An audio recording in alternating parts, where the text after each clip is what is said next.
Депутаттар Бишкектин борборундагы эски үйлөрдү түрттүрүүнү демилгелөөдө.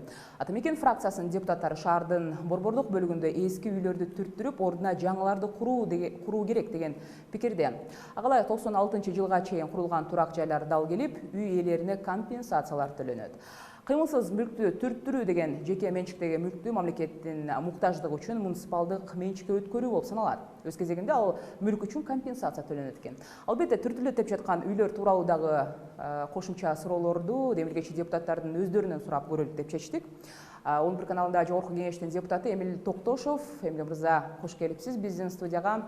Биринчи эле сурайын дегеним, белгиленген көчөдөгү үйлөр түртүлөт деген маселе көтөрүлгөндөн бери ордунда эмнелер салынат экен деген суроо кызык болуп жатат да. Ушуга токтолосузбу?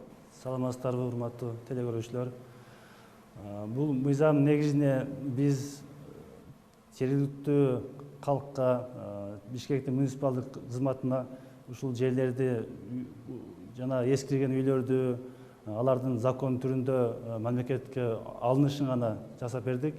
Ал үйлөрдүн ордуна талапка ылайык заманбап жаңы архитектуралык стилде үйлөр курулууга тийиш, аны мезгил өзү көргөзөт.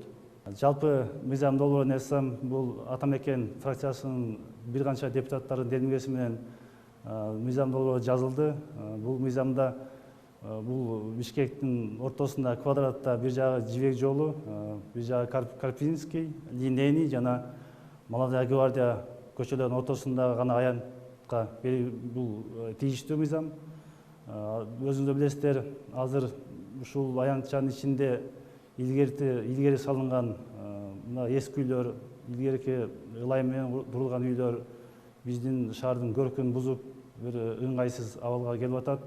Ушуну биз мыйзам түрүндө ээсинен алыш үчүн ушу мыйзамды жазып чыктык. Буда биз туура компенсация берүү боюнча көз карандысыз эксперттердин баалоосу боюнча базардын баасында мыйзам түрүндө акча төлөп берип, анан ушуну мамлекеттин жана улуттун кызыкчылыгы үчүн ошол жерди алганга бир шарт түзүп беребиз. Жакшы, эгер кожоюндар бааланган акчага сатпайбыз дешсе, мамлекеттик органдар буга кандай чара көрөт? Ал дагы жазылса керек мыйзам долбоорунда. Тилек каршы ушундай көрүнүштөр акыркы убакта аябай көп болуп атат. Бул көбүнчө ушундай жерлерин асмандын баасын коюп алып, спекуляцияга, алып сатыкка жол берип атат. Муну эгерде ушундай карама каршылык жаралса, анда сот аркылуу биздин мыйзам негизинде шаардын бийлиги сотко берүүгө мүмкүнчүлүк алат. Биринчи туура ал адамдын үйдүн ээсинин конституциялык укугу бузулбаш керек. Ал кишиге ар кандай көз карандысыз эксперттерден үйү бааланат. Ага да болбосо, анда мамлекеттин кызыкчылыгы үчүн сот менен ишти бүтүрүүгө болот.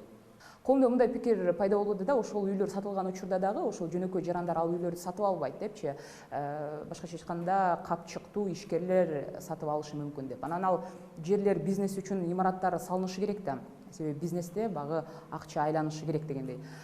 Анан кандай дейсиз? Негизи бул боюнча ордуна кандайдыр бир социалдык, ошол эле турак үйлөр, объекттер, бала бакча, мектепти куруу деген маселелер каралды беле? Бул жер мамлекеттин жери болот. Бул жердин маңызы азыр өзүңүз билесиздер, кээ бир жерлерде туроктар салынган эмес, кээ бир жерлерде көчөлөр түшөт болгон ген планда бар, кээ бир жерлерге больница, бала бакча салынып турган жерлер бар. Бул мамлекеттин гана кызыкчылыгы үчүн колдоно турган жерлер.